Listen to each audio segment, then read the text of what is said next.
You're welcome. Kindly subscribe to YouTube channel and follow on Facebook page at Dr. Zabby's Talk Show. Mo kí wa nílé lóko lẹ́yìn òdì, mo kí wa pé akúbójú ọjọ́ ṣe rí, mo kẹ́yìn ìyá, mo kẹ́yìn bàbá, mo kí ẹ̀gbọ́n, mo kí àbúrò. Èmi ọmọ yín olólùfẹ́ yín Dr. Zabby Talk Show, ayé ọpẹ́ yọ. Ṣé ọ̀rọ̀dọ̀ títí yín náà ní agbára lọ́wọ́ Ọlọ́run? Ayé ọpẹ́ àmọ́ yọ fún wa. Lórí wa, lórí ọmọ, lórí ìdáwọ́lé wa, òun láyé ọpẹ́ máa fi máa yọ fún wa. A kí gbogbo ẹ̀yin tí ẹ máa ń bá wa pín ètò wa. Bẹ́ẹ̀ náà ni mo kí ẹ̀yin tí ẹ máa ń fi comment sílẹ̀ àti ẹ̀yin tí ẹ máa ń bá wa tẹ like. Kò ní sú wa, kò ní rẹ̀ wá lágbára lọ́wọ́ Ọlọ́run. Yorùbá ni mí, Yorùbá ni ìran mi. Èyí tó jẹ wá lógún ni wípé báwo la ṣe fẹ́ kúrò nínú ìgbèkùn. Mo dẹ̀ mọ̀ pé lágbára lọ́wọ́ Ọlọ́run, Ọlọ́run á tú wa sílẹ̀, àwa máa rí ìtúsílẹ̀. Eku òkè bí eku, ẹyẹ òkè bí ẹyẹ, ọmọ èèyàn bí ènìyàn.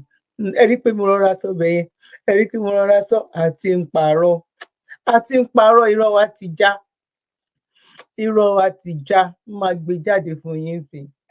Àti ń ṣe kìíní, à ń pa irọ́ burúkú. Àgàgà àwa yìí tá à ń ṣe alámòjútó wọ́n sọ pé alámòjútó burúkú olófòfó tàbí olókòbò olófòfó òun ni wá. Irọ́ wa ti já ìyá mi àti bàbá mi. Ibi gbogbo nǹkan tá à ń sọ kò rí bẹ́ẹ̀. Ẹ̀rí máa jẹ́ mi nìṣó lọ, òun leléyìí. Oh my God, orí ayélujára irọ́ dùn paṣá. A kàn máa mú irọ́, ẹ máa lọ gbé bìbà sí, ẹ máa lẹ̀ mọ́ àwọn èèyàn pákí, ẹ tún máa lọ kó dáa. Oníkàlùkù ló lélẹ̀ dà tiẹ̀. Níbo ni kí n tiẹ̀ gbà wọlé náà? Ṣé lórí irọ́ yẹn kan ní ká lọ ni? Ó ga o. Irọ́ pọ̀. Àwa gangan, èmi àti yín ni o. Èmi àti yín ló yẹ kó máa pè ní ìrọ́pọ̀. Ó yẹ kí n dẹ̀ gbé bàbá yẹn wá ní ìrọ́pọ̀. Lórí irọ́, ìrọ́pọ̀. Ìrọ́pọ̀ lórí irọ́, ìrọ́pọ̀. Wẹ́ ẹ jẹ́ kí n lọ gbé wa kí n má fojú yín sọ́nà. Ó kí gbogbo àwa tí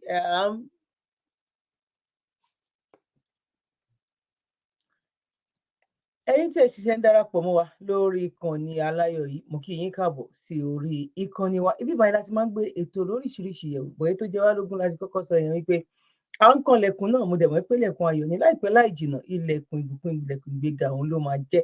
Kí ló dé tí Biafra lòun fẹ́ lọ? Kí ló dé tí Yorùbá lòun fẹ́ lọ? Àwọn ọmọ Haúsá náà ní àwọn náà ò gbẹ̀yìn o.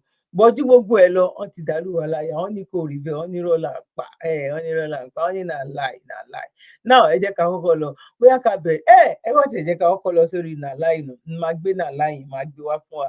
Èmi àti yín ni o, ẹ má ti lọ ibì kankan, mo fẹ́ fojú yín sọ́nà ni, ẹ má ti lọ síbi kankan. Ó jẹ́ ká lọ bá orí ọ̀rọ̀ national anthem, ká gba ibẹ̀ yẹn, ká kọ́kọ́ gba ibẹ̀ yẹn wọlé.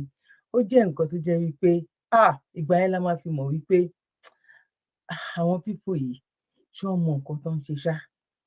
A lè sọ wípé àgbà ló ń dà wọ́n láàmú. Kí la máa ló ń ṣe àwọn tó ń darí ìjọba Nàìjíríà gangan? Torí irú eléyìí ò ṣẹlẹ̀ rí, wọ́n fi ń dẹ́rù bọ́ lọ́rọ̀ yìí. Tó bá ti wá ṣẹlẹ̀, kò sí kò ní òmọ́ nìyẹn, ó ti ṣẹlẹ̀. Àwọn nǹkan kan wà tó jẹ́ wípé 2024 kí ẹ mọ̀ pé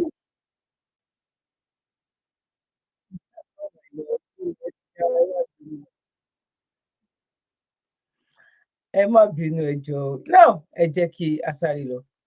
Has since sparked a desire for the return of the old anthem among a cross-section of Nigerians who believe it carries historical, cultural, and prayerful significance that resonate deeply. Let's take a quick listen before we come back for a discussion. Nigeria, we hail thee, our own dear native land. Though tribe and tongue may differ, in brotherhood we stand. Nigerians old and proud to serve our sovereign fatherland. Our flag shall be a symbol that truth and justice reign. In peace or battle honored,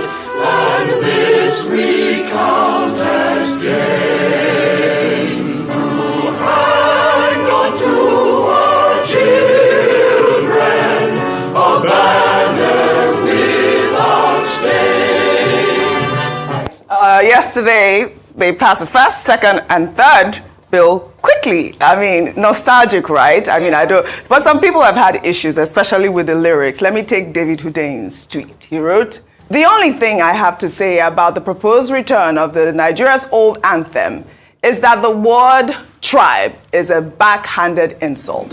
Nobody described 6.5 million Flemish Belgians as a tribe. 42 million Yoruba people are also not a tribe.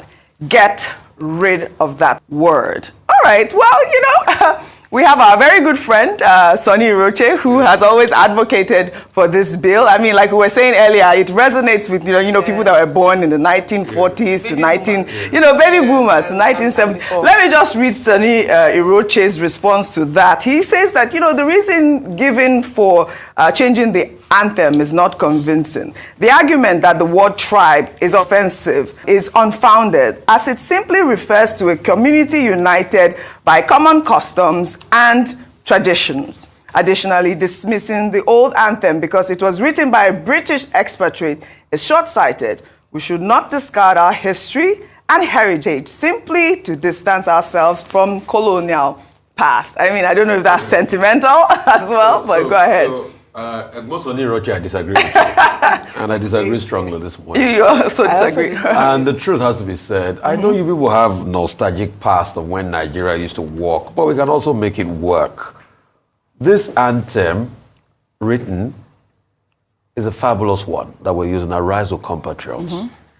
It's a rallying cry for Nigeria as against the very colonial, insulting British Nigeria we held our own dear native land.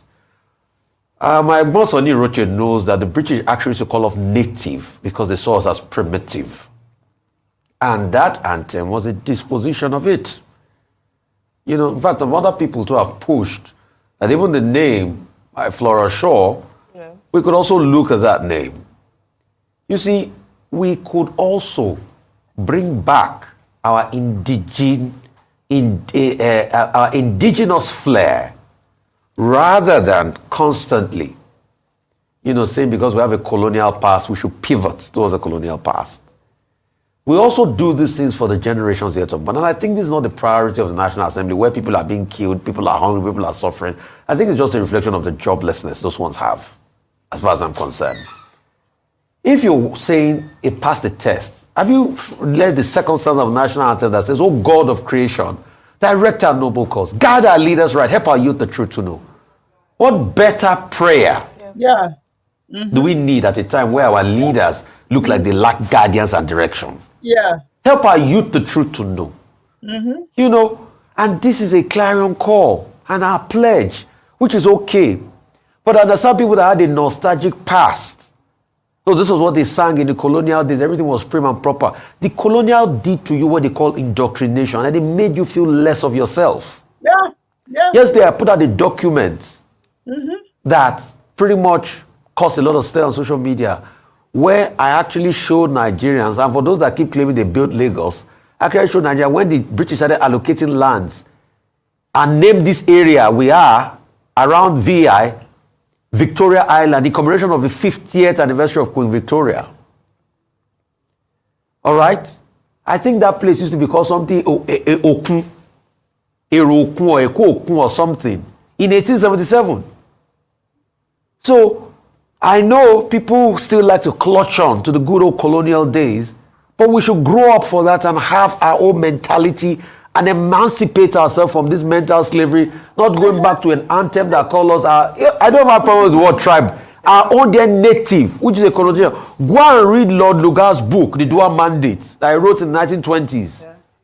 How he kept on calling nativists. We need to emancipate ourselves from moral. See, before the British came, after they took over Lagos in the 1860s thereabout, we had our own culture, we had our own attributes. We should be able to promote that. And support our own. We have our own indigenous things. Emancipate yourself from mental slavery. None of us can free our minds. Ṣẹ́rí wípé Mr. Hosseini ń sọ wípé àwọn tó wà ní House of Assembly bí ìgbà tó jẹ́ pé ọ̀n níṣẹ́. ìyá mi bàbá mi gbogbo ará ilé ẹjọ́ torí Ọlọ́run torí ẹ lọ́gbọ́n ẹ lóye jù mí lọ ẹyọ kan ni mí olóye ọlọ́gbọ́n nìyí kí làwọn pípò yìí kí ló ń rò débẹ̀ kí ló ń rò débi wípé nǹkan tí àwọn akónilẹ́rú tó wá níbi tí àwọn èèyàn ti ń dàgbà sókè bóyá tó bá tiẹ̀ lò ó ẹni tí a ní kó padà wá kó gbogbo everybody lẹ́rù gan kí nǹkan tó rùn lẹ̀ kókó kájàre ẹ wo ẹ jẹ́ kí nǹkan tó rùn lẹ̀ ká ẹ wo èmi àti yín ni o ọ̀rọ̀ irọ́ yìí náà ni o irọ́ la bí ṣe rí nǹkan tó ń ṣẹlẹ̀ ẹ ní nǹkan tó ń ṣẹlẹ̀ mi tiẹ̀ mọ̀ mo tiẹ̀ confused.com àwọn pípọ̀ yìí ti ń pòyàn nínú wọ́n tiẹ̀ ti ń pòyàn nínú I'm telling you ṣe rí nǹkan tí àwọn tó wà ní House of Assembly tán láwọn fẹ́ gbé jáde níbi táwọn èèyàn kan ti ń ya ìwé wọn níbi tí àwọn Uganda nǹkan kan bẹ́ẹ̀ yẹn tí àwọn kan tán ti ń fi òfin sílẹ̀ wípé owó ìlú France ẹni tó bá ná nílùú àwọn ẹni tó bá sọ èdè wọn níbi tí ó ẹni tó bá sọ èdè wọn tí ó ti ń fi òfin dè wọn kú sí ẹ̀wọ̀n ni ìyẹn ni àwa ẹ̀ṣẹ̀ wa lọ sí pépà táwa gbọ́ fẹ́lí ta ló ti yá a fẹ́ gbé jáde oh my god náà kó tó di wípé a máa wá lọ sí ibi onírọ́ ibi àwa tí à ń parọ́ tó jẹ́ wípé a ti fẹ́ sọra wa di irọ́ la bí ojú wa ti máa jánsìn bọ̀ kó tó di wípé mo lọ síbẹ̀ ẹ lọ ṣe cup of tea yín ẹ jẹ́ ká sáré lọ sí ìpolówó bẹ́ẹ̀ náà ni mo ní bóyá fún ẹ̀yin tẹ́ báyìí ti gbọ́ síwájú fún àwọn program tí mo ṣe á kí gbogbo ẹ̀yin tí ẹ bá Dr. S2 tẹ́ bá wọn dòwò pọ̀ tẹ́dẹ̀ tún padà lọ jẹ́rìí wípé ẹ jẹ́rìí nǹkan tó dáa wípé ó bá yín lára mu a tún wá rí àwọn brọ́dà wa kan tó dìídì júwe ara wọn nínú UK yìí wọ́n dárúkọ ìlú wọn gan pàápàá wọ́n tún dárúkọ iṣẹ́ tó ń ṣe wọ́n dárúkọ kí ni situation wọn ibo ni situation wọn dé lọ́wọ́lọ́wọ́ ìpẹ̀lú ewé àti egbò a dúpẹ́ lọ́dọ̀ Ọlọ́run bẹ́ẹ̀ náà lè dúpẹ́ lọ́wọ́ bàbá wa olóríire Dr. S2 torí àwọn brọ́dà yẹn gan lọ ni wọ́n ní doctor ni máa ń pè wọ́n ní but àwọn ti tẹ̀ mọ́ wọn lára pé Dr. S2 ní agbára lọ́wọ́ Ọlọ́run á jẹ́ kárí wọn pẹ́ ẹ jẹ́ ká kọ́kọ́ sáré lọ sí ìpolówó náà kó tó di wípé a máa wá continue but tó bá di later kó tó di wípé a parí ètò yìí màá try láti gbé brọ́dà náà tí ẹ̀tàn ṣe testimony lórí àwọn ewé àti egbò tí wọ́n ọ̀dà láti ọwọ́ Dr. S2. God bless you. látijọ́ aláyé ti dáyé lọ́kọ́ tí ń sọ lówó orí aya tájọṣepọ̀ wọn sì jẹ́ gbádùn òǹfà ìfẹ́. Tírí ìgbádùn lọ́kọláya bá ti ń bọ́ ságídé kásáyàn ò fàǹfẹ́ láàrin wọn dò ní yọ̀bẹ̀kẹ́ tọkọ ò lè gòkè lọ́wọ́ déere tọkọ wa ń ṣe súkẹ́súkẹ́ lórí aya Orísun ló yẹ ká padà sí ká tọ́jú ara wa pẹ̀lú S2 herbal bitters fátẹ̀kànlẹ̀ gbọ̀ngbọ̀ngbọ̀n ká kó lẹ́gbẹ́ àwọn tí ń bẹ̀bẹ̀ fàyà lórí ibùsùn S2 herbal bitters 100% herbal tí ò lọ́tí kankan nínú pẹ̀lú oúnjẹ NAFDAC S2 herbal bitters ilé-iṣẹ́ S2 ultimate holistic spiritual herbal remedy international limited ló ṣe 002 Park Street First Avance Junction Ọ̀lẹ́yọ̀ Ìbàdàn Ọ̀yọ́ State ó wà lọ́pọ̀ yanturu ní 1825 Olúyọ̀lé shopping complex New Garage Ìbàdàn ẹ ti lè rí rà ní Lasorat Royal Plaza Asunlẹ̀ Junction off Akala Express Ìbàdàn Ọ̀yọ́ State fún ẹ̀kúnrẹ́rẹ́ àlàyé síwájú sí tàbí tẹ̀yin gan bá fẹ́ jẹ́ alágbàtà fún wa ẹ pè tàbí ká WhatsApp wa lórí +234 704 079 0153 tàbí ká kàn sí +234 806 400 0204 bákan náà ni ẹ lè kàn sí abroad line wa lórí +353 894 982 845 ẹ mọ́ gbàgbé wípé ìlera lóògùn ọrọ̀ tó fi já sí wípé ẹ ti lè kàn sí ilé-iṣẹ́ S2 herbal mixture fún ìtọ́jú àwọn àìsàn míì lóníran bíi ìfúnpá gíga diabetes low sperm count ìdákọ́lẹ̀ arthritis bone fat blood cleansing rheumatism infertility àti èyíkéyìí àìsàn tó bá ń bá yín fúnra nínú ara S2 herbal bitters ó dára fún ìgbádùn ọkùnrin àtobìnrin. ẹ káàbọ̀ sórí ètò lẹ́ẹ̀kan sí mo kí gbogbo wa pé a kò rọjò ọjọ́ ṣeré níbikíbi tí ẹ bá ti darapọ̀ mọ́ wa now ẹ jẹ́ ká lọ mo ti fẹ́ fi nǹkan bojú àwa irọ́ la bí irọ́ wa ti fẹ́ já irọ́ wa ti fẹ́ já o now bó ní ká ti bẹ̀rẹ̀ now. ìdààmú Aláròyé máa wí o. láti ìgbà tí mo ti bọ́ sórí àlééfà ní Nàìjíríà ti kúrò nínú ìdààmú. Ààrẹ Tinubu ló sọ bẹ́ẹ̀. Ló sọ bẹ́ẹ̀. Ààrẹ Bọ́lá Ahmed Tinubu ti sọ̀rọ̀ pẹ̀lú ìyangàn lásìkò tó gbàlejò àwọn aṣáájú ọmọ Yorùbá kan pé ilẹ̀ Nàìjíríà ń kú lọ, inú ìpayínkeke ló sì wà lásìkò tóun dépò lọ́dún tó kọjá, àmọ́ tí ìjọba òun ti fòpin sí gbogbo wàhálà náà. Lọ́jọ́ Ẹtì Friday ọjọ́ 24 oṣù karùn-ún ọdún yìí ni ààrẹ sọ̀rọ̀ yìí lásìkò táwọn aṣojú Yorùbá Leaders of Thought bá a lálejò nílé ìjọba nílùú Àbújá. Ó ní ètò ìṣèjọba gbọ́dọ̀ jẹ́ èyí tí yóò mú àyípadà wá, ó sì gbọ́dọ̀ yanjú nǹkan táwọn èèyàn nílò ní pàtàkì. Ó ní láti bí ọdún kan tóun ti ń tukọ̀ orílẹ̀-èdè yìí, ètò ìṣèjọba òun ń dábìrà pẹ̀lú bí àwọn àdójúkọ ṣe ń yọjú. Ó le koko nítorí ó wá pẹ̀lú àdójúkọ, bẹ́ẹ̀ ló sì ní àbáyọrí kan náà. A gba ìṣàkóso, a sì fòpin sí wàhálà tó bá ìlú. Mo lè fi gbogbo ẹnu sọ báyìí pé kò sí ìdààmú kankan mọ́ fún ilẹ̀ Nàìjíríà, bẹ́ẹ̀ ni ìdààmú náà kò ní. Ìjẹ̀bú fọ́kò bọ́ nation lọ́kì gbogbo èèyàn ọmọ Nàìjíríà níbi tí ọ̀rọ̀ yìí dé pẹ̀lú statement tí bàbá wa tán fi sílẹ̀ yìí. Kò bọ́ nation lọ́kì wa òun rí Ìjẹ̀bú sọ Ìjẹ̀bú sọ fọ́ àwa la ní sọ fọ́ 8 Ìjẹ̀bú sọ̀rọ̀ ó sọ fọ́ bàbá ti sọ̀rọ̀ ó sọ fọ́ irọ́ rẹ̀ ń pamọ́ òun irọ́ gbogbo everybody irọ́ la bí ni tàbí ẹ̀gbọ́n kan tí bàbá sọ ni ó ní nǹkan tí òun bá ibi tóun tiẹ̀ kò tiẹ̀ ní kẹ òun kí yín pé faradà ó níbi tóun ṣiṣẹ́ dé yìí ikú ti ń ké bí eku ẹyẹ ń ké bí ẹyẹ akọ oh my God oh my God oh my God oh my God. Gbẹ̀mí rẹ̀ ṣùgbọ́n tí yóò máa tibi ìgbéga bọ́ sí ìgbéga. Ìlérí tí mo ṣe fún gbogbo yín nìyẹn, iṣẹ́ tẹ̀yin náà sì gbélé mi lọ́wọ́ ni. À ń gbìyànjú láti wẹ òkun yìí já ni, kì í ṣe ohun tó rọrùn rárá, àmọ́ a ó wẹ̀ ẹ́ já. Mo fi ń dá yín lójú, mò ń mọ̀ọ́mọ̀ ṣe pẹ̀lẹ́pẹ̀lẹ́. Gbogbo àkókò ìṣòro yìí ti dópin fún Nàìjíríà, a máa mókè dandan ni. Mo dúpẹ́ púpọ̀ lọ́wọ́ àwọn ikọ̀ tí wọ́n ti ń ṣiṣẹ́ takuntakun. Gbogbo ohun tí mo lè fi ṣèlérí ni pé gbogbo ohun tó bá gbà la máa ṣe. A ti pinnu, a ó sì ṣiṣẹ́ kí àwọn ọmọ Nàìjíríà lè mọ ipa ìjọba rere lára. Ìgbélárugẹ ń lọ fún ètò ìlera, bẹ́ẹ̀ là ń ṣe ọ̀nà tuntun àti àtúnṣe àwọn míì. Ètò ẹ̀kọ́ tí à ń ṣètò ìdàgbàsókè fún náà kò gbẹ́yìn. Mo ń sọ fún yín nísìnyí pé kẹ́ ẹ wo nǹkan tó ń lọ nípìnlẹ̀ ẹnìkọ̀ọ̀kan yín. Ẹ wo nǹkan táwọn gómìnà ìpínlẹ̀ yín ń ṣe. Ẹ sọ fún wọn kí wọ́n mú ojúṣe wọn ní pàtàkì, kí wọ́n sì jẹ́ káwọn èèyàn wọn jẹ́ àfojúsùn ètò ìdàgbàsókè wọn. Tí àjọṣepọ̀ bá ti wà láàrin wa, mo lè fi dá yín lójú pé ilẹ̀ Nàìjíríà yóò jẹ́ ọ̀kan lára àwọn orílẹ̀-èdè tó dáa jù tẹ́ ẹ lè rí lórílẹ̀-èdè ayé. Ààrẹ Tinubu tó korò ojú sí ọ̀rọ̀ ìṣèjọba nípele ìjọba ìbílẹ̀ lórílẹ̀-èdè yìí pè fún ètò ìjọba ìbílẹ̀ tí yóò tẹpẹlẹ mọ́ ìdàgbàsókè agbègbè tí yóò sì bá àwọn aráàlú ṣe gẹ́gẹ́ bó ṣe yẹ.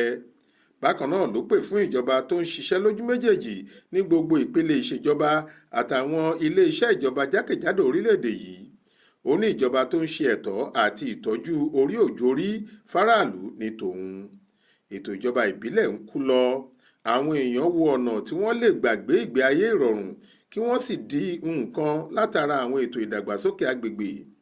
Ohun tèmi kò ní faramọ́ ni kí ìjọba ìbílẹ̀ wá kó gbogbo ojúṣe wọn lé ìjọba àpapọ̀ lọ́rùn. Ìwà ọ̀daràn leléyìí nínú ìṣèjọba tó ń ṣàmúlò ìpele mẹ́tẹ̀ẹ̀ta.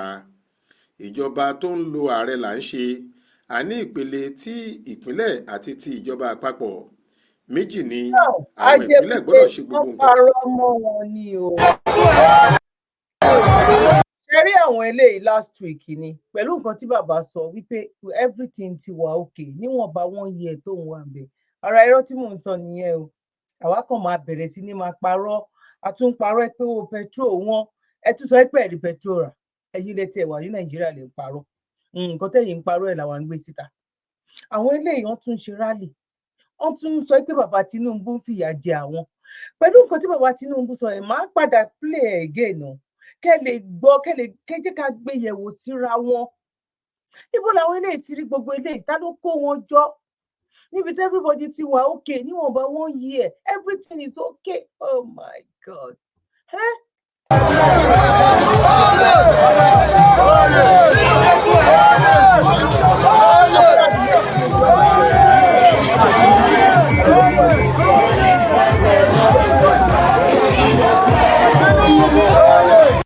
Bàbá yìí ò sọ wípé òun fẹ́ gbìyànjú, bóyá mi dẹ̀ ni mi ò gbọ́ dáadáa. Ọ̀rọ̀ yẹn ti fẹ́ máa ìjọba pọ̀ síra wọn, ẹ wọn. jẹ́ ká gbé padà sẹ́yìn díẹ̀. wọ́n sórí àlééfà ní Nàìjíríà ti kúrò nínú ìdààmú. Abẹ́ gbọ́. Ààrẹ Tinubu. Ó nígbà táwọn bọ́ sórí àlééfà, bàbá náà sọ bẹ́ẹ̀ wípé ní Nàìjíríà ti kúrò ní ọwọ́ ìdààmú. Onírọ̀ ni gbogbo wa mẹ́. Ṣé Rufai ló sọ? Tàbí ta ló tiẹ̀ sọ ná? Tàbí Dr. Abati ló sọ? Tàbí ta ló sọ nínú wọn? Orí Arise TV náà ti sọ. Ó ní àwọn ìjọba onírọ́, ìjọba àwọn èèyàn ló yẹ kó máa pè ní irọ́ labí. Èmi lówó school, èmi ló gbogbo nǹkan tá lọ́run grant ní bí 6 months ago, nǹkan kan ò ṣe nǹkan kan, irọ́ labí. Oh my day, irọ́ labí. Ẹ tiẹ̀ ṣe kan kó yanjú. Security gangan là ń lọgun fún, security alert. Ìbàràpá gbogbo 14, Ìbàràpá mẹ́jọ̀jọ, Ìbàràpá méjèèje, Ìbàràpá gbogbo 17. Ọ̀n lè sùn, ọ̀n lè wo, eku òkè bí eku fún ẹyẹ, òkè bí ẹyẹ. Wọ́n ti dé gbogbo ọ̀nà express Ṣàgámù mọ́nà Ìjẹ̀bú Òde yẹn, gbogbo Abẹ́òkúta gan kò rọgbọ. Oúnjẹ báwo ló ṣe máa ṣẹ́jẹ́ àgbọ̀ díẹ̀ sí? Báwo làwọn pípù ọ̀dájú wà làwọn pípù yìí? That means to say bàbá ti sọ wípé àwọn ò kì í gbọ́ news mọ́. Á jẹ́ wípé àwọn tó máa, bàbá ti sọ pé àwọn ti hand over láwọn èèyàn kan lọ́wọ́. That means jẹ́ kí bàbá mọ nǹkan tó ń ṣẹlẹ̀ ní ìgboro nìyẹn. Bàbá, àwọn ọmọ yín tí ẹ dà sílẹ̀ sí ìgboro, ẹ mọ nǹkan tó ń ṣẹlẹ̀ sí wọn nìyẹn o. Ó dàbí pé Ṣèyí nìkan àti àwọn àbúrò àtẹ̀gbọ́n Ìyálóde, òun nìkan lẹ mójútó o. Àti first lady wa, àwọn tó kù dádì, ẹ mọ nǹkan tó ń ṣẹlẹ̀ ń gbòòrò mọ́, mi ò blame yín sà. Because nǹkan tó wá, ẹ̀yin náà lẹ sọ lójú ayé, gbogbo ayé lẹ sọ fún. Ẹ ní èébú tán bú yín, kò lè jẹ́ kẹ́ ẹ listen sí nǹkan kan mọ́. Àṣírí ti wá tún bẹ̀ yẹn pé bàbá gangan ò mọ nǹkan tó ń lọ lórí ayélujára. Gbogbo ètò à ń sọ yìí, gbogbo rálì, gbogbo epo wọn, oúnjẹ ò sí, nǹkan Indomie pálí ẹ̀ ti di 7,000 kìíní kan tó ń tà ní 3,000. Rice mo ilé jẹ́rìí sí yẹn tó ń rà ní jẹta 80,000. Kò yẹ yín, bàbá ò gbọ́ ọ̀gbọ́n nǹkan tó ń ṣẹlẹ̀, nǹkan tó, ẹ má bínú ẹ̀yin èèyàn, nǹkan tó ṣẹlẹ̀ nìyẹn. Ẹ jẹ́ ká tún wá tẹ̀síwájú ká wá wo nǹkan tó ṣẹlẹ̀, torí I'm pretty sure pé tí àwọn eléyìí tó bá wà okay, nǹkan tó ń ṣe yìí kò yẹ kán súnmọ́ rárá. Bọ́n máa ṣe rescue wọn ló yẹ kán ṣe. But ṣe mọ̀ ní tí ebi bá ń pààyàn, orí ọ̀pọ̀lọpọ̀ ẹlòmíì kò mọ nǹkan tó ń ṣẹlẹ̀, orí ẹ̀ ò tiẹ̀ ní pé mọ́ rárá ni. Ìyẹn la máa fi wo eléyìí. Bàbá ẹ máa ṣe gan ni o. Ẹ jẹ́ ká tiẹ̀ gbọ́ nǹkan tó ní bàbá sọ sí. Tinubu ló sọ bẹ́ẹ̀. Ààrẹ Bọ́lá Ahmed Tinubu ti sọ̀rọ̀ pẹ̀lú ìyangàn lásìkò tó gbàlejò àwọn aṣáájú. Ẹ tún gbọ́, wọ́n ní pẹ̀lú ìyangàn yìí pé yes, ẹ káàbọ̀ sí palace mi.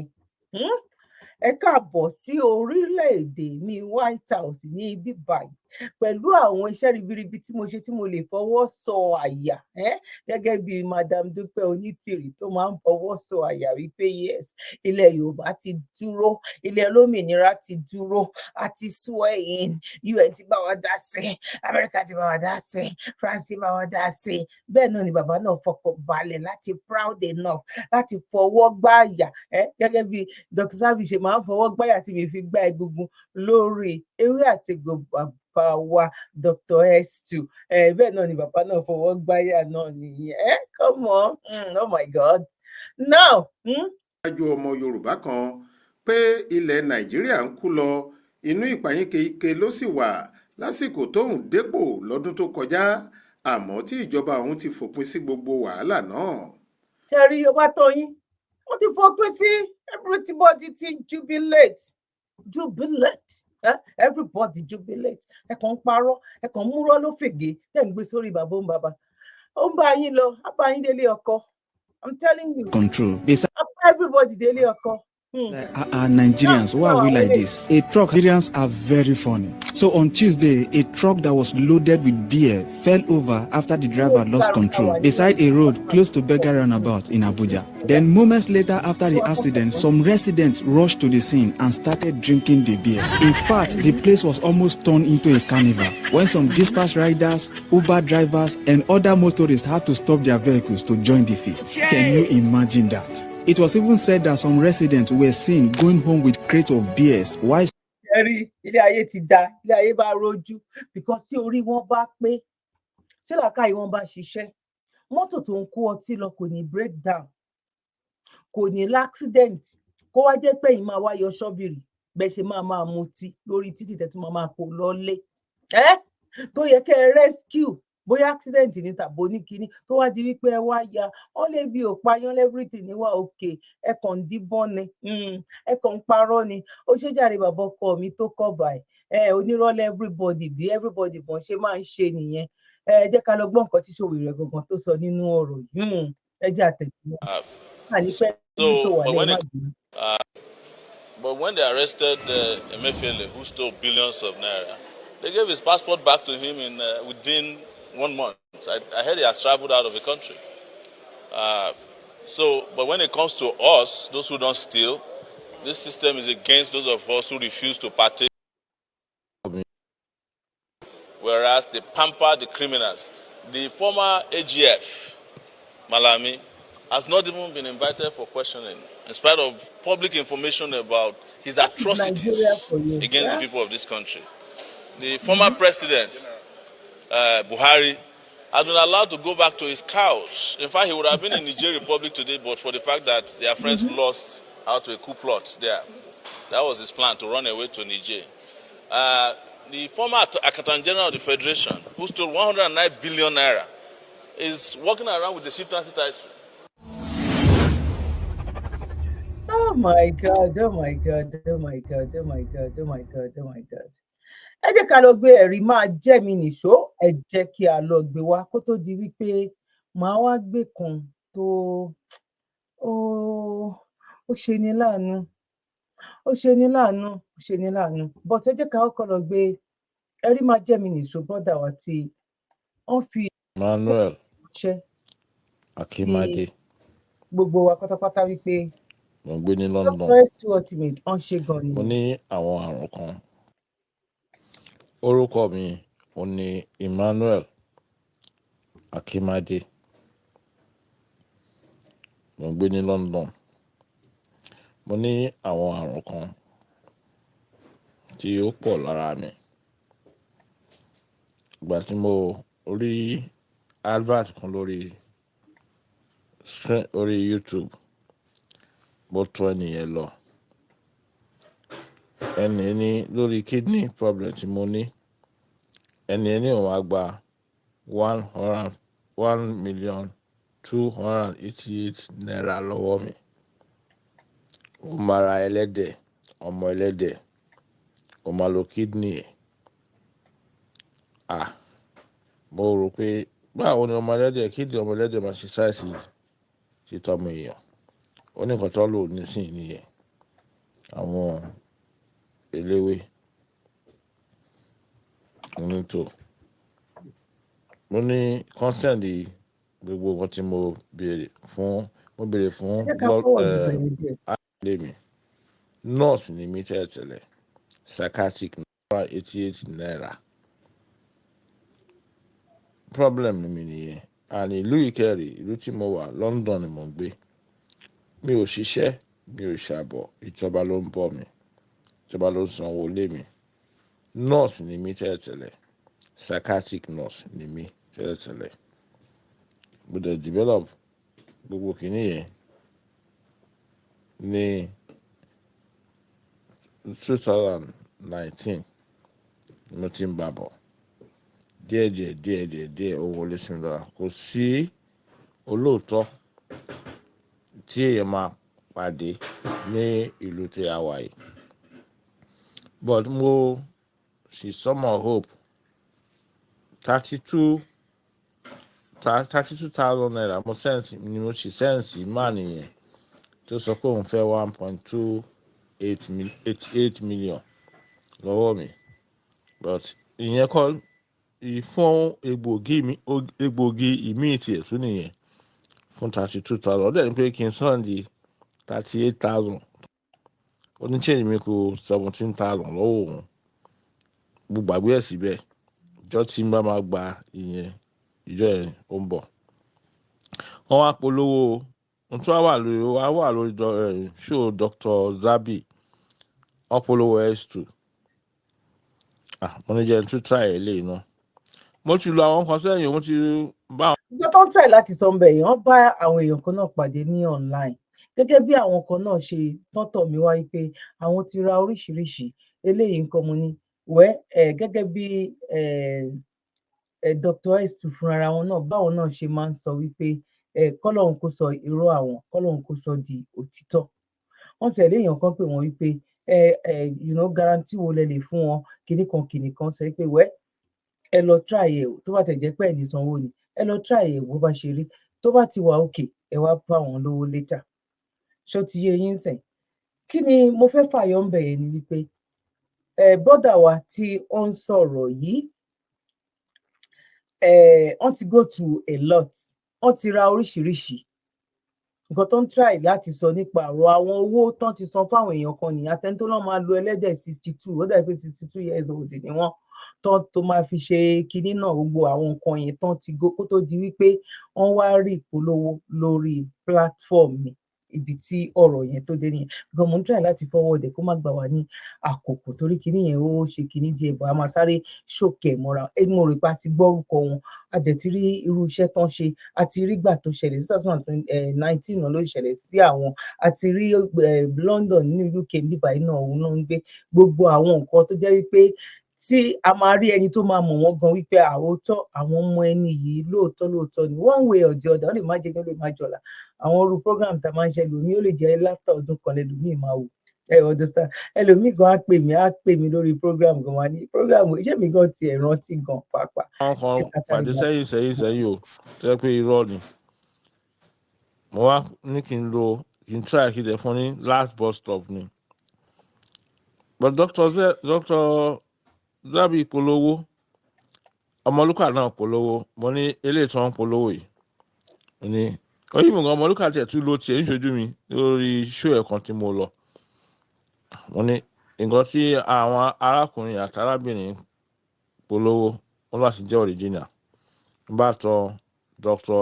S2 lọ ṣẹlẹ̀ pé mo ti fún ọ lóró fún ọ ní title doctor ni Dr. Zabi máa ń pè wọ́n. lóòótọ́ ni. wọ́n lè bá wọn sọ̀rọ̀ exactly tí Dr. Zabi ṣe sọ náà ni wọ́n ṣe sọ fún mi wọ́n béèrè léṣeéṣe questions lọ́wọ́ mi kí ló ń bá mi jà mo ní kidney problem mo ní high blood pressure mo ní heart attack mo ní diabetes mo dẹ̀ ní stroke 5 mo tẹ̀sí rántí tí mo count dẹ̀ mo ní eye problem as well. Kí ni wọ́n gbọ́ tí eye problem fún wọn ní kí n máa jẹ irú instantly mo rán àbúrò mi tó ń wà lọ́dọ̀ mi àti kíára mi lọ sí Peckham ẹ bá mi ra irú wọn náà máa rí ní Woolwich mo ní ẹ lè rí Woolwich ẹ lọ sí Peckham ẹ ti lè rí tẹ bá wọ orí èèyàn Peckham ẹ rí tẹ bá wà dáadáa tẹ bá wọ orí ọ̀bọ ẹ rí tẹ bá tú Peckham dáadáa so wọ́n dẹ̀ lọ wọ́n rà dé mo bẹ̀ sí jẹ irú yẹn mo ń jẹ irú yẹn díẹ̀ mo rí changes díẹ̀ mo ní mi ò mọ̀ pé nǹkan báyìí wà èmi ò gbé lóko ọ̀nà àwọn gbé lóko dáadáa ok so àwọn eléyìí mi náà gbé lóko dáadáa ọlọ́mọ sẹ́ndì àgbo sí mi kódà tó fi sẹ́ndì àgbo orí ẹ̀ ní Yorùbá mi ṣe kọ́bọ̀ fún wọn kọ́bọ̀ bọ́tí máa ń pè wọ́n máa ń sọ̀rọ̀ abá condition lélẹ́yìí o but máa sanwó yín fún yẹn má wọ̀rì wọ́n ti send àgbo yẹn bọ́dẹ̀ yẹn send ẹ̀ mo lọ tún pé wọ́n pé wọ́n ti dá àgbo o bla bla bla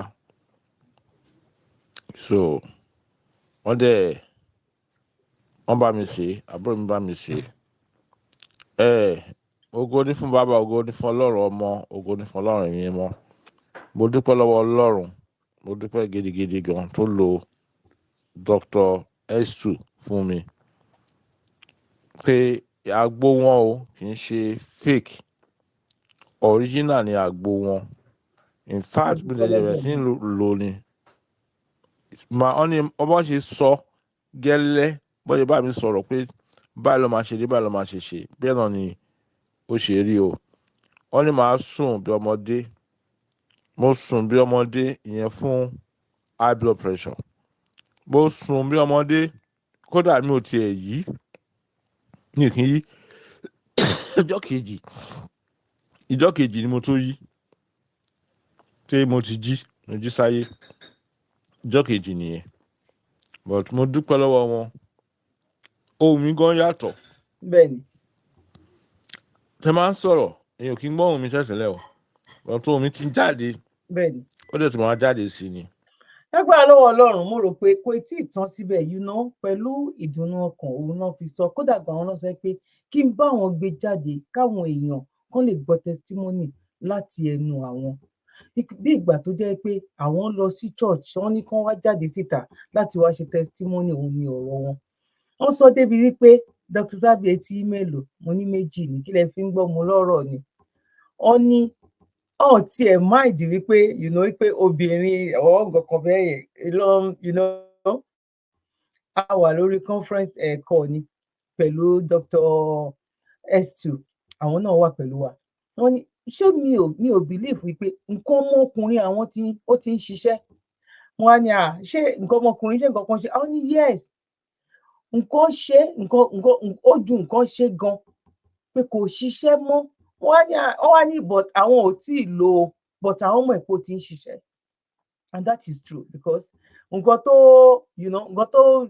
gbọ́dọ̀ ń ṣe that is nature tó bá tọmọkùnrin bá jí láàárọ̀ á mọ̀ bóyá iṣẹ́ tàbí kò ṣiṣẹ́ within bí ọjọ́ méjì tàbí bí 24 hours or 48 hours tó fẹnu ara wọn sọ níbo adúpẹ́ lọ́dọ̀ Ọlọ́run kò ń ṣe mímọ̀ ṣe anybody bí òun ṣe wípé kọ́lọ́run jẹ́ kí èmi náà rí nǹkan rere sọ wípé káwọn èèyàn náà rí nǹkan rere sọ nípa mi wípé program lágbájá ni mo wò lèmi náà fi ṣe kòńgẹ́ oríire ọ̀rọ̀ lágbájá ni mo gbọ́ tí mo fi ṣe kòńgẹ́ oríire mo mọ̀ pé mo máa jẹ́ fèmí àti ènìyàn lágbára ní ọwọ́ Ọlọ́run ẹni tí wọ́n bá nípa òun náà ni ẹnìkejì òun náà ló lè ṣèrànlọ́wọ́ fún apá ibi tèmi náà lè gbà láti fi ṣe fún àwọn ènìyàn tèmi náà òun náà lèmi náà ń ṣe yìí kí Ọlọ́run kó fún wa ní èrè gẹ́gẹ́ bó ṣe tọ́ àti bó ṣe yẹ gẹ́gẹ́ bí inú wa gẹ́gẹ́ bí èrò ọkàn wa sí ara wa bẹ́ẹ̀ náà ni kó rí bí ò ní lè play ẹ̀ ju bẹ́ẹ̀ yẹn lọ ẹ jẹ́ ká wo nǹkan tó ṣẹlẹ̀ sí àwọn sísítà yìí ní ẹ̀gbẹ́ ọ̀dọ̀ mi ń bíbá ìgàn tiẹ̀ ni ẹ jẹ́ ká sáré lọ gbọ́ nínú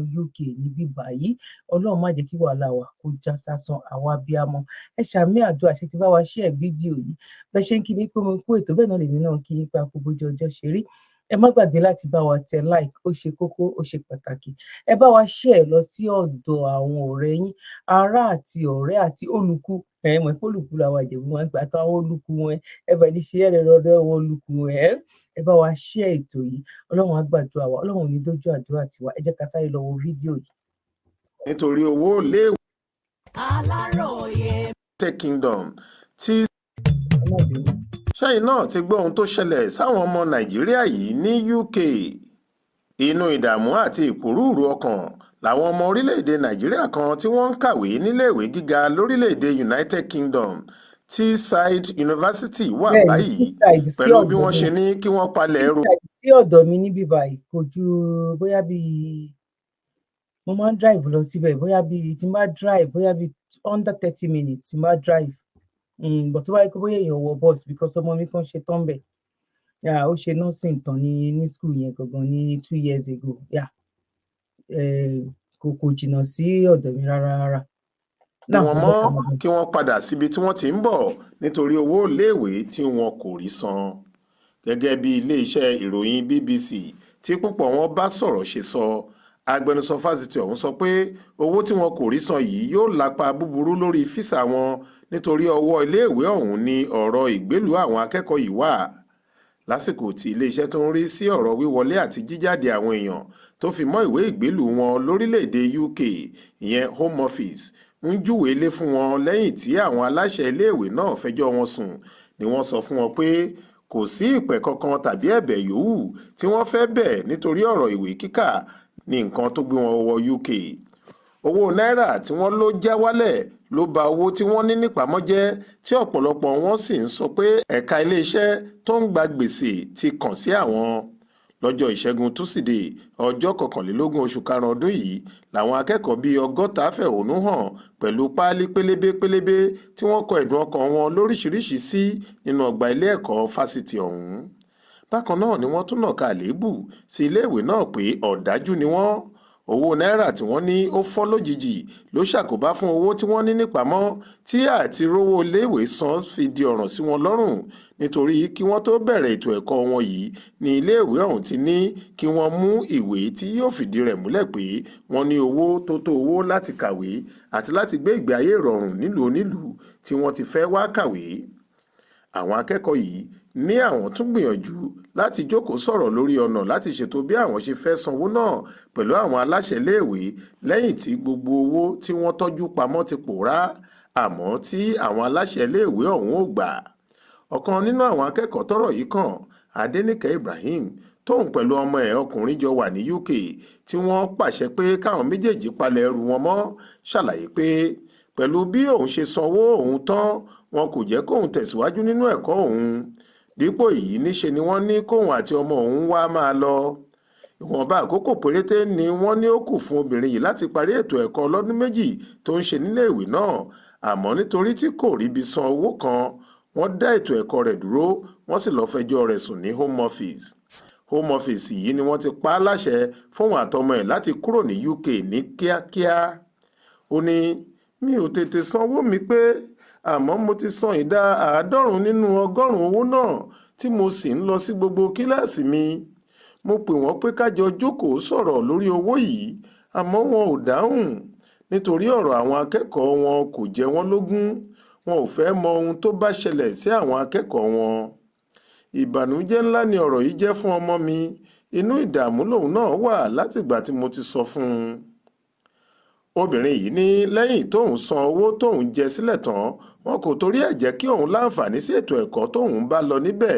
kóun lè parí ẹ̀ Esther Obigwe tóun náà jẹ́ ọ̀kan lára àwọn tí wọ́n fọwọ́ sí júwe ilé fún sọ pé oògùn tó mú àdínkù bá ìjàmbá tí ìrònú ń ṣe fún àgọ́ ara lòun kó jẹ báyìí látìgbà tí wọ́n ti jẹ́ kí òun pa ẹ̀kọ́ òun tì ní tipátipá ó ní gbogbo ọ̀nà lòun ti wá láti bá iléèwé náà sọ̀rọ̀ lórí àdójúkọ òun lórí owó sísan ṣùgbọ́n tí wọn kò fóun lésì àfi bí wọ́n ṣe ti ìtàkùn àgbáyé ìkẹ́kọ̀ọ́ òun lórí ayélujára iléèwé náà pa pé òun kò lè kàwé níbẹ̀ mọ́ àti pé kóun kúrò lórílẹ̀‐èdè náà ní kíákíá mi ò kì í pa kíláàsì àti sẹ́mínà jẹ akẹ́kọ̀ọ́ tó dúró re tí kì í fi ohun yòówù tó bá ní í ṣe pẹ̀lú ẹ̀kọ́ ṣeré ni mí ó bani lọ́kàn jẹ́ pé oògùn tí kò ní jẹ́ kí ìrònú pa mí lára ni mò ń lò báyìí pẹ̀lú bí mo ṣe dá wà níbí mi ò rẹ́ni bá sọ̀rọ̀ kò sí aláfọ̀rọ̀lọ̀ kankan láti bí oṣù méjì báyìí mi ò fi bẹ́ẹ̀ sùn tàbí jẹun dàbí alára èmi ò sì mọ ìdí tí wọ́n fi ń ṣe báyìí fún wa a kò hùwà ẹ̀dá kankan o. now gbogbo nǹkan yẹn that is báwo ni màá ṣe sọ náà thinking wa ní nàìjíríà láfíríkà ó yàtọ̀ sí bọ́n ṣe ń ronú nílùú òyìnbó òwò àìdá sí wọn bọ̀ àwọn nílò nàìjíríà ló lófin táwọn ò tẹ̀lé òfin ìlú òyìnbó ta wà yà wọ́n ní òfin àwọn ń tẹ̀lé òfin ni tó bá jẹ́ nílùú òyìnbó náà ni ló jẹ́ wípé ló wà lọmọ náà wà tó wá jẹ́ pé àwọn parent ẹ̀ ó yẹ kán lè san owó school fees ẹ̀ tí wọn ò bá san the same thing náà ni because wọ́n mọ̀ wípé income àwọn méjèèjì ó dẹ̀ lè jẹ́ èèyàn kan náà understand ẹ̀ ó lè jẹ́ èèyàn kan náà tó jẹ́ wípé owó tó ń gbà èèyàn 3 gan lè gbà lóṣù kan irú ọmọ yẹn bẹ́ẹ̀ yẹn ó máa ní owó tóun náà máa san kó wá máa sọ excuse ìjọba ò ní gbà fún. Nàìjíríà ló máa ti ní ẹ bá wa tẹ̀lé lọ sí school kẹ́ bá wa lọ bẹ̀bẹ̀. Thinking yẹn làwọn ń sọ wípé àwọn ń lọ sí class, àwọn ń ṣe normal nǹkan tó yẹ kán ṣe, àwọn ń bá wọn sọ. No òyìnbó is no. Torí pé ẹni tóun bá sọ̀rọ̀ òun gangan kọ́ ló ní school, òun gangan kọ́ ló ní òfin. Òfin gan máa mú òun gan ò rẹ́ni tó ṣe òfin, ó máa lọ kà á ni, ó wà ní ìcharge ẹ̀ ni. Ibi tí Nàìjíríà, ibi tó bá ayé àwọ̀ youth, ibi tó bá ayé everybody dèrèlé. Ẹ bá rí ṣọwọ́ tí àwọn jápa yẹn wọ́n tún ṣe ń jápa kúrò nínú UK lọ́wọ́lọ́wọ́ tá à ń sọ yìí. Wọ́n dẹ̀ tún ń he wọ́n lọ́nà ibi tó ń gbà, mi ò ní sọ yẹn. Wọ́n ń he wọ́n lọ́nà ibi tó ń gbà lógúnlógún lọ́gbọ̀n ńsìn. Tẹ bá lọ wo ibi tó ń kó àwọn jápa tán fẹ́ dá padà sí, Ọlọ́run ní jẹ́ afojú sunkún ara wa. Ìṣọ́ mi tiẹ̀ mọ nǹkan tí mo lè sọ. Depression ti pa ẹlòmíì kú. Àwọn oríṣiríṣi ti bẹ̀rẹ̀ sí ní ṣe àwọn ẹlòmíì. Báwo ni ò ṣe ní ṣẹlẹ̀?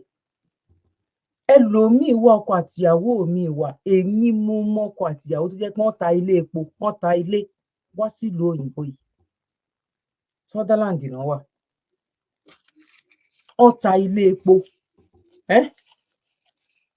Tó wọlé kò tí lè ju bóyá bíi 2 years ago lọ. Wọ́n ta ilé epo tán fi wá sí ìlú yìí. Bí nǹkan yìí ṣe ń lọ, wo ẹ jẹ́ ká eléyìí Ọlọ́run á ṣe. Because wọ́n believe pé within a year tán bá débí, àwọn máa kó gbogbo ẹ̀ jọ ká tó rí 2 years. Àwọn lè tún ti ra ilé epo méjì káwọn tún ra bíi 6. Wọn ò dẹ̀ mọ̀ wípé kò rí bẹ́ẹ̀. Kò rí bẹ́ẹ̀ bó ṣe lè wù kó mọ. Most orí ayélujára tẹ máa rí gbogbo pẹ̀pẹ̀pẹ̀pẹ̀ tó máa wá sọ́wọ́, wá sọ́rùn, wá sí gbogbo ẹ̀, ṣe gbogbo ẹ̀ irọ́ ni. Irọ́ ló bá dé. Irọ́ ló bá dé. Ẹlòmíì níbi tó ń gbé nílùú òyìnbó, wọn àti ọmọ 5 náà jọ ń gbé nínú yàrá kan. Ibi tó ṣe ń lo ilé ayé ẹ̀ nìyẹn. Ó dẹ̀ ẹlòmíì ti kọ́lé 2 sí Nàìjíríà, ó ti kọ́lé 3. Ó ní business ní Nàìjíríà. Bẹ̀ẹ́ni tó bá wá rí yẹn lórí ayélujára tàbí tó rí ní Nàìjíríà tó wà sọ́wọ́ tó wà sẹ́sẹ̀ tó fẹ̀ sí lẹ́yìn mọ́tò tí driver ń wà lọ, á rò wípé okay nílùú òyìnbó gan ó máa ní driver, á ní house girl bíi 2 bíi 8 gan ni. Wọn ò ní mọ̀ ibi tó bá pàdé ẹlòmíì, tó bá pàdé ẹ̀ ní shopping mall, tó bá ṣàṣeṣe pàdé ẹ̀ by mistake, either kóun sá fún ẹ tàbí kí wọ́n sá fún ìkan máa sá fún, because ìwọ lè sá fún nípa ṣùgbọ́n òun ṣe lágbájá eré ṣe ọṣọ wà òkè ṣá, tàbí kóun náà ti rí ẹ pé tí lágbájá yìí bá rí òun kó má má rò pé bóyá òun ti ń bugi jẹ ni, because èèyàn kan ò rí èèyàn kan. Wàá rẹ́ lòmíì gan á ti mú glove, á mú scarf, á já mọ́ rí bákan, á mú slipper. Ẹlòmíì gan pàápàá gan lọ sí àwọn side ibì kan ní London, mi ò ní sọ àti mọ gbòógì tí ó bá jẹ. Ẹlòmíì gan lè ro aṣọ mọ́yà gan kan fi wá ra nǹkan lọ́jà. But àwọn tó bá wà ní Nàìjíríà wọn ò ní mọ̀. By the time tó bá gbowó, tó bá máa fi yọwó ilé, yọwó iná, yọwó road tax, yọwó gbádá, yọwó gbogbo bàbá aṣáṣùn. Ẹlòmíì gan kò gbàdúrà kóun tiẹ̀ lọ sẹ́pọ̀n fẹ́ lọ gbalé. Kóun kúkú lọ gbé yàrá kan, ó pé òun ò ní san owó náà, òun ò ní san. Yàrá ẹyọ kan ṣoṣo yẹn, òun náà lálejò wọn ti wá kí. Òun náà ọkọ àtìyàwó gan ń gbé ní yàrá ẹyọ kan ṣoṣo nílùú òyìnbó. But mélòó ló fẹ́ sọ fún ẹni tó bá wà ní Nàìjíríà pé kò easy. Wọ́n máa ní kò easy náà lẹ́yìn náà ṣe jókòó síbẹ̀. Ẹ wá lọ wo iye tí àwọn people yẹn tán fi wọlé ní this time around. Kò ń ṣe 5 million. Ẹlòmíì ná 10 million. Ẹlòmíì ó bẹ̀rẹ̀ látorí 7 upward tó fi lọ sókè bẹ́yìn. Kó wá jẹ́ wípé ká wá máa gbọ́ wípé ìdajì nínú wọn. Àwọn people yìí dẹ̀rẹ̀ ọ̀rọ̀ kan tí ẹ̀ fẹ́ máa gbọ́rọ̀ Nàìjíríà sí tí. Pẹ̀lú ọmọ Nàìjíríà, ọmọ Yorùbá tó wá ta wọ́n pa, tó tà wọ́n lọ́pọ̀ yẹn. Màá tún sọ̀rọ̀ lórí yẹn náà lẹ́nu ọjọ́ mẹ́ta. Mo ní fídíò bọ̀bọ́ yẹn lọ́wọ́. Wọ́n gangan ló ba ti ọ̀tá àwọn jápa yẹn ló ba ti wọn jẹ́. Bọ́lọ́run ti wá mú òun náà orí ju orí lọ. Mo mọ̀ pé orí kan ti sunkún, wọ́n ti ṣépè fún un. Wọ́n ti padà gbé òun náà padà lọ sí Nàìjíríà padà. Mo kẹ́yìn ìyá mi, mo kẹ́yìn bàbá mi, mo kí ẹ̀gbọ́n, mo kí àbúrò pé a kú bójú ọjọ́ ṣe rí. Bí ìgbà la máa mú ètò wa tí ò pín sí lọ́jọ́ títí òní. Ẹ̀yin tí ẹ bá fẹ́ bá wa dá sí ọ̀rọ̀ charity wa, account number charity wa òun ló ń stroke kọjá ní abẹ́ amóhùnmáwòrán yìí. Ẹ jọ̀ọ́ ẹ bá wa gbọ́nwọ́ sí ọ̀rọ̀ charity wa, ẹ jọ̀ọ́ ẹ torí Ọlọ́run. Mo bá jẹ́ 1,000, mo bá jẹ́ 2,000 naira, kò sí ètò kiri ní Nàìjíríà money ni. tábàjọ fọwọ́ wẹ ọwọ́ báyìí òun lọ́wọ́ fi máa ń mọ̀ ẹ jẹ́ àjọ fọwọ́ wẹ ọwọ́ ẹ support mi ẹ jẹ́ ká jọ gbé àwọn tí ò níyà tí ò ní bàbá ẹ jẹ́ káwa náà support wọn mo mọ̀ pé lágbára lọ́wọ́ Ọlọ́run àrọ́mọdọ́mọ wa kò ní gbégbá báárà account number yẹn òun ló ń stroke kọjá ní abẹ́ yẹn mo mọ̀ wípé Ọlọ́run tó láyé tó lọ́run á bá mi á appreciate ẹ̀yin náà ẹ appreciate mi Ọlọ́run ò ní dójú àdúrà tiwa account number náà òun ló ń lọ Ìsàwé Lifesaver Foundation Nigeria account number 5798686013. Lágbára lọ́wọ́ Ọlọ́run ojú òní tiwa ibi ìbẹ̀rẹ̀ la máa dúró sí lọ́jọ́ títí òní mo kí wa lẹ́ẹ̀kan tí pa kú bójú ọjọ́ ṣe rí God bless you orúkọ tèmi ò tí ì pàdé Dr. Zabby's Talk Show ààyè ọpẹ́ yọ tó bá yẹ jẹ́ pé ẹ fẹ́ pè láti béèrè account number foundation ti charity wa ni you are free to do so kódà gan àti ẹ̀wà lórí WhatsApp gan pàápàá tó bá yẹ pé ẹ fẹ́ jẹ́ kí n fi yín sórí WhatsApp gan WhatsApp number mi ó wà lórí ìpolówó tí máa ń polówó ní gbogbo ìgbà tẹ bá fẹ́ jẹ́ kí n fi yín sódà ó máa lè máa rán wa létí wípé a fẹ́ fi 1000 sínú àkáǹtì yẹn lóṣooṣù àti láwọn èèyàn náà bẹ tó ń darapọ̀ mọ́ WhatsApp group yẹn náà tẹ bá nífẹ̀ẹ́ sí ẹ kàn sí mi so that màá lè add yín mọ́ a lè máa ránra wa létí tó bá yẹ pé tó fẹ́ béèrè further information lórí báwo la ṣe ń ṣe charity wa you are free to do so God bless you bíbá la máa dúró sí lọ́jọ́ títí òní ẹ má gbàgbé láti bá wa share ẹ bá wa like ẹ bá wa fi comment tí yín náà sílẹ̀ ó gbé ìtasọ lọ́jọ́ títí òní ojú wo lẹ fi wò báwo ló ṣe rí lọ́dọ̀ títí yín àánú àwọn jápa iṣẹ́ kò ṣe yín ni ó ṣe wà bọ̀ kí la fẹ́ ṣe sí ìgbà tó ti wá sọ pé Nàìjíríà tiẹ̀ ti da bàbá Tinubu náà ló ti fẹnu ara ẹ̀ sọ pé nǹkan tóun ti gbọ́dún kan ṣe gan ó dàbí ìgbà tóun ti wà ń bẹ̀rẹ̀ ọdún mẹ́wàá ni ṣàwárí ní káwọn kan kún máa padà lọ́lé tán tún fi máa sá kiri máa níbo ni káwọn máa sá gbà ń sìn bóyá kakún ní kan kún máa padà lọ́lé ìgbà tí bàbá Tinubu ti bá wọn tó ti bá wọn tún lè ṣe báyìí tàbí kí lẹ rí sí mo béèrè ni o mo ní tàbí ni mo sọ o mi ò sọ yí pé bẹ́ẹ̀ kán má jẹ́ kán máa fún ọ̀tá mi ní kẹfún lé pé mo ní tàbí ni Ọlọ́run á gbàdúrà wa Ọlọ́run ò ní fi wá sílẹ̀ God bless you. You're welcome. Kindly subscribe to YouTube channel and follow on Facebook page at Dr. Zabby's Talk Show.